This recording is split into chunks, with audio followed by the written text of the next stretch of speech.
Of all the massive political blunders that Jaehaerys I made during his 55-year reign as King of Westeros, passing over his granddaughter, Rhaenys Targaryen, the queen who never was, in order to elect his grandson Viserys I his heir and the next king, was by far one of the worst political and social decisions he ever made. However, before we get into why I think Rhaenys should have been queen, we have to talk about Viserys' heir, Rhaenyra, the Black Queen, the titular princess in George R. R. Martin's novella The Princess and the Queen, and one of the main protagonists of HBO's adaptation of this novella, House of the Dragon. So, I don't like the idea of Rhaenyra being Queen of Westeros.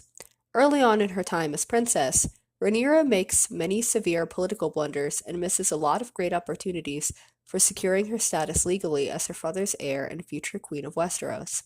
and thus jeopardizes her country's safety early on when Viserys eventually does die. Rhaenyra fails to secure Otto and the other High Lords' loyalty, fails to make her father legally change the laws of Westeros in formal writing to include women egalitarily to men in the laws of Westerosi succession, and then fails again in convincing him to include her properly in his council meetings and diplomatic teachings so she actually learns how to run a country. She fails to make peace with Alicent, fails to secure the loyalty of her new siblings, fails to secure love for herself both among the commons and the vassal lords, either as a person or as future heir to Westeros on her husband-to-be to her. She fails to become impregnated by her husband and then has illegitimate children with a man that looks nothing like her husband or herself, then fails to secure respect for those illegitimate children when they are actually born, which, it should be noted, she absolutely could have done in any or all of three ways.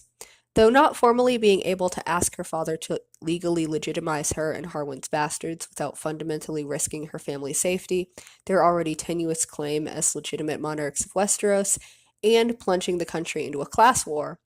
Rhaenyra could have proposed her son's legitimacy as legal Targaryens through the de facto adoption of all of her boys by Laenor and, later, Daemon, or through her own claim as their undisputed biological mother, a Targaryen and Viserys' publicly named heir. Yes, Harwin is their biological father, but they have a blood claim to the Targaryen and Valyrian thrones through their mother, and the fact both her husbands publicly acknowledge the boys as their children, house, clothe, and feed them, as well as provide for them financially. All things Harwin Strong does not and cannot legally or financially do. Alternatively, Rhaenyra could have taken her cousin Rhaenys' advice and suggested to Viserys to publicly, legally, and documentatively change the laws of Valyrian house succession to pass matriarchally through the Valyrian female line, meeting Rhaenys' granddaughters by her daughter Laena, Baela, and Rhea would be the heirs to Driftmark. Not only would this have appeased the Valyrians and averted an incredibly classist succession crisis, but this would have also given stronger legal claim to Rhaenyra's own suit as the proposed female Targaryen heir to the throne of Westeros. However, time and time again, Rhaenyra fails to utilize any of this strategizing. She fails to act on her desire for Daemon that could have become a strong alliance, fails to use seeing the white hart in the forest as a way to establish symbolism around herself as future ruler, and treats her would-be supporters with contempt. She fails to ingratiate herself positively through her interactions with the would-be Kingsguard, the noble ladies on the hunt, the suitors on her husband to her, and dangerously dismisses her uncle's concerns when Daemon points out that the common people don't support her. To add insult to injury, she then leaves King's Landing in the hands of the Greens, and then fully expects the Iron Throne or her countrymen to be waiting for her when she returns, as if the world stops when she's not there. She has never shown a single care for the alliance with Baratheon and Stark, whom she now claims should support her, and she fails to secure Corlys and Rhaenys' loyalty both before and after Laenor's death. Her positive actions, proactively getting the egg back from Daemon, confronting her father about their respective duties, her deal with Laenor about them maintaining their respective love lives while upholding their duty, a duty she does not in the end uphold,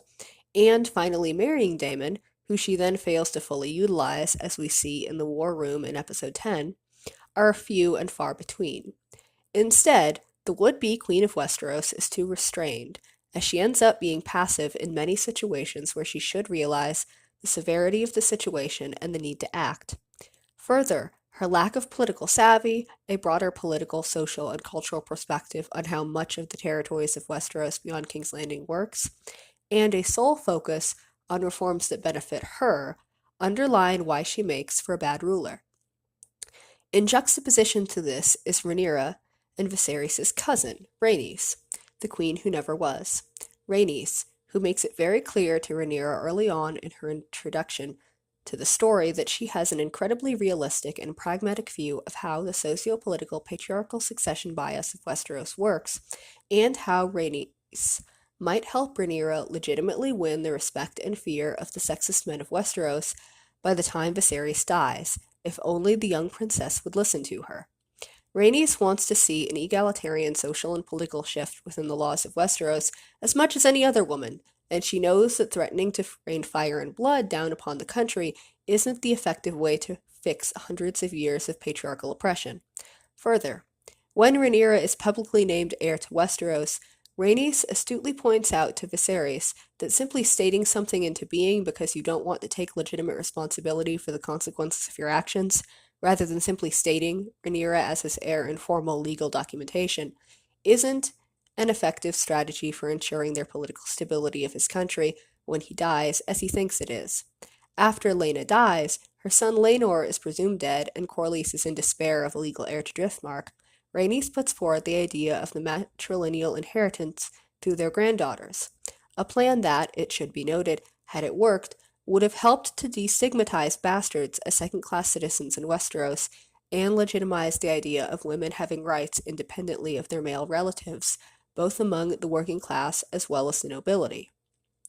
Moreover, when Viserys dies, unlike Rhaenyra, Rhaenys wastes no time mounting her she-dragon Meleys and directly challenging the Greens during Aegon III's coronation, making sure Alicent knows now the full strength of the Blacks and that Rhaenyra has the Red Queen's support. However, despite the full ability for Rhaenys to burn the Greens and their supporters to a crisp and end the war before it begins, she shows mercy and restraint, however misplaced, allowing her enemies to see her power without killing them, even though Alicent held her hostage in the Red Keep for weeks, and Rhaenyra did nothing to help her. After all the political turmoil Rhaenys has been through in her lifetime, after all she has lost, all she has been called to do, all she will still be called to do, a crown is the least this brave, noble woman deserves. Not only does she demonstrate she has the political savvy, foresight, and emotional restraint to be a good ruler, she's also the only one that's putting forward legitimate social reforms that would benefit not just herself and her own family, but the country, and specifically the working class and women of Westeros at large. Rhaenyra thinks of none of these larger reform issues legitimately, unless in doing so she's specifically and solely benefiting herself. As Alicent said, a true queen counts the cost to her people. As the only character who upholds these words with any integrity throughout the time span of the Dance of the Dragons, Rhaenys has more than proven she is the true queen her country needs to lead her people into a brighter future and is more than worthy of sitting the Iron Throne.